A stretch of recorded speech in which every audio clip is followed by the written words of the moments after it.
ओम शांति। आज है 6 जनवरी 2022 के ईश्वरीय महावाक्य। पहले सुनते हैं मुरली के मुख्य पॉइंट्स।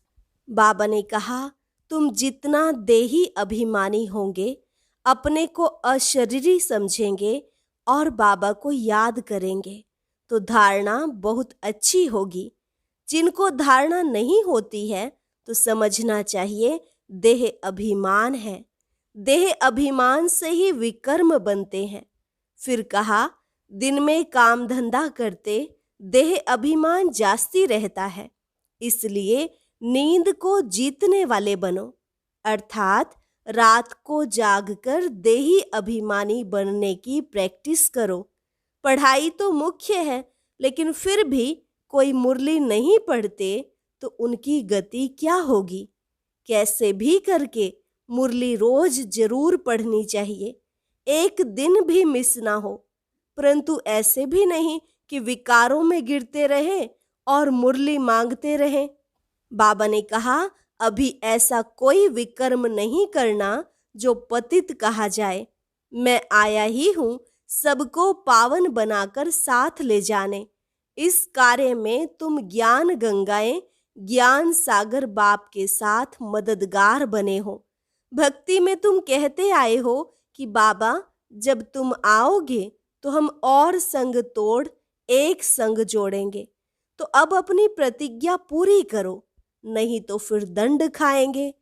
और लास्ट में बाबा ने वरदान देते हुए कहा, बच्चे सदा खुश रहो, आबाद रहो, ना बिसरो ना याद रहो। अभी बाप तुम्हें ज्ञान की जो अच्छी अच्छी बातें सुनाते हैं वे सब धारण करनी है। सदा याद रखो, जो करेगा सो पाएगा। और अब सुनते हैं महावाक्यों को विस्तार से। ओम शांति। मुरली का सार। मीठे बच्चे, देह अभिमान में आने से ही विकर्म बनते हैं, इसलिए प्रतिज्ञा करो और सब संग तोड़ एक संग जोड़ेंगे। प्रश्न, कौन सा खेल नेचुरल है लेकिन मनुष्य उसे गॉडली एक्ट समझते हैं? उत्तर, ड्रामा में यह जो नेचुरल कैलेमिटीज आती हैं, विनाश के समय एक ही समुद्र की लहर में सब खंड टापू आदि खत्म हो जाते हैं, जिसका रिहर्सल अभी भी होता रहता है।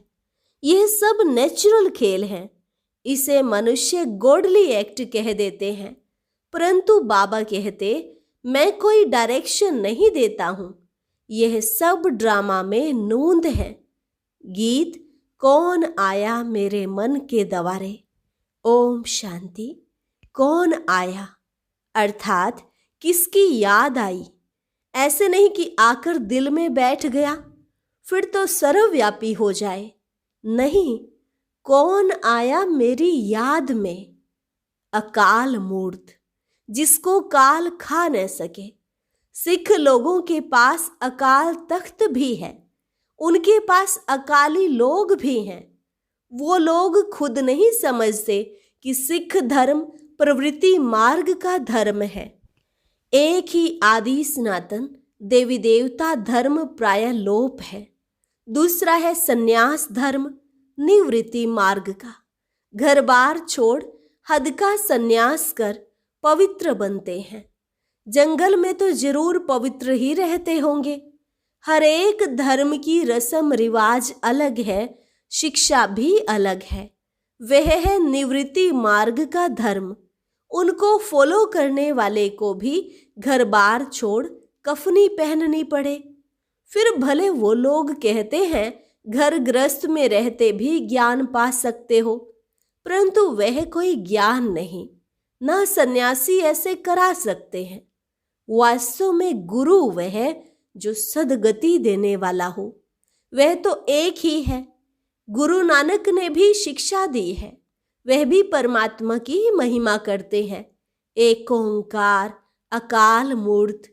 तुमको अब उस अकाल मूर्त अर्थात परम पिता परमात्मा की ही याद है। महिमा करते हैं अकाल मूर्त अयोनि है, स्वयंभू अर्थात रचता है, निर्भय निर्वैर अकाल मूर्त सतगुरु प्रसाद जप साहेबादी, यह महिमा है परमपिता परमात्मा की। अकाल मूर्त को ही मानते हैं, वही बताते हैं सतयुग आदि सत, होसी भी सत। फिर यह भी कहते हैं मूत पलिति कपड़ धोए, पतित पावन माना ही मूत पलिति कपड़ धोए, साफ करते हैं, तब उनकी महिमा गाते हैं। फिर कहते हैं अशंख चोर हराम खोर, यह भी इस समय की ही महिमा है। फिर नानक कहे नीच विचार कर, फिर उनके ऊपर बलिहार जाते हैं। जरूर वह जब आया तब तो बलिहार जाते हैं। बाबा कहते मैं अहिल्याओं गणिकाओं साधुओं का भी उद्धार करने आता हूं, तो जरूर सब पतित ठहरे। अब यह है बेहद की बात, तो जरूर बेहद का मालिक ही आकर समझाएंगे। ब्रह्मा विष्णु शंकर भी मेरी रचना है। ब्रह्मा द्वारा आदि सनातन देवी देवता धर्म की स्थापना, शंकर द्वारा अनेक धर्मों का विनाश। दूसरे जो आते हैं सिर्फ अपने धर्म की स्थापना करते हैं। ऐसे नहीं कि वो गुरु लोग सदगति दाता हैं। सदगति किसकी करेंगे? उनकी वंशावली की ही पूरी वृद्धि नहीं हुई है तो सदगति कैसे करेंगे? बाप कहते हैं मैं आकर आदि सनातन धर्म की स्थापना और अधर्मों का विनाश कराता हूं। इस समय सब तमो प्रधान पाप आत्मा बन गए हैं। मनुष्य जो इस बेहद ड्रामा के पार्टधारी हैं, उन्हों को मालूम होना चाहिए कि सृष्टि चक्र कैसे फिरता है। बाप आकर हम बच्चों को त्रिकालदर्शी बनाते हैं। यह भी समझते हैं जरूर बाप आकर स्वर्ग सच्चखंड की स्थापना करेंगे और झूठ खंड का विनाश करेंगे। सच्चखंड की स्थापना करने वाला सच्चा ठहराना, यह सब बातें बाबा ही समझाते हैं। सभी तो धारण कर नहीं सकते, क्योंकि देह अभिमान बहुत है। जितना देही अभिमानी होंगे, अपने को आत्मा अशरीरी समझेंगे, बाबा को याद करेंगे तो धारणा होगी। देह अभिमानी को धारणा नहीं होगी। योग से ही आत्मा के पाप दग्ध होते हैं। दिन में तो देह अभिमान रहता है, तो देही अभिमानी बनने की प्रैक्टिस कब करनी चाहिए? बाप कहते हैं नींद को जीतने वाले बनो। बाप कितनी अच्छी पॉइंट समझाते हैं, परंतु कई ऐसे भी बच्चे हैं जो मुरली सुनते ही नहीं। पढ़ाई तो मुख्य है, कैसे भी करके मुरली पढ़नी चाहिए, परंतु ऐसे भी नहीं विकारों में गिरते रहें और मुरली मांगते रहें। जब तक गारंटी ना करें, मुरली नहीं भेजनी चाहिए। जो मुरली नहीं पढ़ते उनकी गति क्या होगी? अच्छे अच्छे बच्चे भी मुरली नहीं पढ़ते, नशा चढ़ जाता है। नहीं तो एक दिन भी मुरली मिस नहीं करनी चाहिए। धारणा नहीं होती है तो समझना चाहिए देह अभिमान है, वह उच्च पद पा नहीं सकेंगे। बाबा अच्छी रीति समझाते हैं, बच्चों को भी समझाना पड़े। बाबा तो बाहर जा न सके, बाबा बच्चों की आगे ही समझाते हैं। यह बड़ी मम्मा भी है गुप्त, शक्तियां बाहर जा सकती हैं, कॉन्फ्रेंस होती हैं, उनमें आदि सनातन देवी देवता धर्म का तो कोई प्रतिनिधि है नहीं। यह भी पॉइंट समझानी है। और जो भी धर्म पिता आते हैं वे सिर्फ धर्म स्थापन करने आते हैं, न कि अधर्मों का विनाश करने। सत धर्म की स्थापना, अनेक अधर्मों का विनाश संगम पर ही होता है। जब उतरती कला हो जाती है तब बाप आते हैं। चढ़ती कला तो एक ही बार होती है। इस पर एक श्लोक भी है, छोटेपन में पढ़ा था। गुरु नानक ने कहा है सब निंदक हैं, झूठे हैं, कोई भी पवित्र नहीं रहते। सिख धर्म में अकाली होते हैं, जिनके ऊपर काला चक्र भी दिखाते हैं। यह है स्वदर्शन चक्र। यह भी पवित्रता की निशानी है। कंगन भी बांधते हैं, दोनों पवित्रता की निशानी है। परंतु वो लोग इसका अर्थ नहीं समझते हैं, न पवित्र रहते हैं। जनेऊ भी पवित्रता की निशानी है। आजकल तो सब कुछ उड़ा दिया है। ब्राह्मण कुल है उत्तम, उसमें फिर बड़ी चोटी रखते हैं, परंतु पावन तो कोई बनते नहीं। पतित पावन एक ही परमात्मा आकर सबको पावन बनाते हैं। ऐसे नहीं बुद्ध, क्राइस्ट आदि भी कोई पतित पावन थे, नहीं। गुरु तो दुनिया में अनेक हैं, सिखलाने वाले, पढ़ाने वाले। बाकी सर्व का सद्गति दाता पतित पावन एक ही है। सबको पावन बनाकर साथ में ले जाने के लिए मैं ही आता हूँ। ज्ञान के सागर के साथ मददगार तुम ज्ञान गंगाएं भी हो। गंगा नदी पर देवी का चित्र रख दिया है। अब वास्तव में ज्ञान गंगाएं तुम हो, परंतु तुम्हारी अब पूजा नहीं होती, क्योंकि तुम अब लायक बन रहे हो, पुजारी से पूज्य बन रहे हो। फिर तुम्हारा पुजारीपना खत्म हो जाएगा। यह राज समझाते हैं, परंतु कोई की बुद्धि में नहीं बैठता है। कदम कदम बाबा की श्रीमत पर चलना है। देह अभिमान छोड़ते रहो। यह सब मित्र संबंधी आदि खत्म होने वाले हैं। हम सब चले जाएंगे, परंतु दुनिया तो रहेगी ना। बाप कहते हैं, मैं नई सृष्टि का रचयिता हूँ, परंतु मैं आऊँगा तो पतित दुनिया में ना। तब तो मुझे पतित पावन कहते हैं, तो जरूर पतित दुनिया होगी। पावन दुनिया में तो पतित होंगे नहीं। परमात्मा को हेवन स्थापन करना है, इसलिए उनको हेवनली गॉड फादर कहते हैं। क्राइस्ट हेवन नहीं स्थापन करते। हाँ, उस समय जो आत्माएं ऊपर से आती हैं वह सतो प्रधान है। बाकी और कोई भी पतित से पावन नहीं बनाते। तुम बच्चों को अभी ऐसा कोई विकर्म नहीं करना चाहिए जो पतित कहा जाए। देह अभिमान में आने से ही विकर्म बनते हैं। तुम गारंटी करते हो कि और संग तोड़ एक संग जोड़ेंगे। अब तुम प्रतिज्ञा पूरी करो, नहीं तो दंड खाएंगे। ग्रंथ में भी है, चढ़ती कला तेरे भाने सर्व का भला। अक्षर अच्छे हैं, परंतु जो कुछ पढ़े हैं उनको तो भूलना पड़ता है। बाबा को तो बच्चों के नाम भी पूरे याद नहीं, क्योंकि शिव बाबा को याद करना है। इसलिए बाबा कह देते हैं, खुश रहो, आबाद रहो, ना बिसरो ना याद रहो। परंतु सर्विसेबल बच्चों को बाबा जरूर याद करते हैं कि फलाना बहुत अच्छा मददगार है। साहूकार तो घोर अंधकार में पड़े हैं। कोई को पता नहीं पड़ता कि मौत सामने खड़ा है। भगवान आज मैं राजयोग सिखाता हूँ, तो जरूर नॉलेज से गॉडेज ऑफ वेल्थ बनते हैं। यह सारी राजधानी बन रही है नंबरवार। तुम जानते हो नंबरवार हम सब पढ़ रहे हैं। बाबा कहते हैं, मैं राजधानी स्थापन कर रहा हूँ, अनेक अधर्मों का विनाश कराता हूँ। परम सतगुरु एक ही है। वह ऊंचे ते ऊंचा एक भगवान ही गाया हुआ है। ऊंचे ते ऊंचे ब्रह्मा विष्णु शंकर को भी भगवान नहीं कहते, तो राम कृष्ण को भगवान कैसे कहेंगे?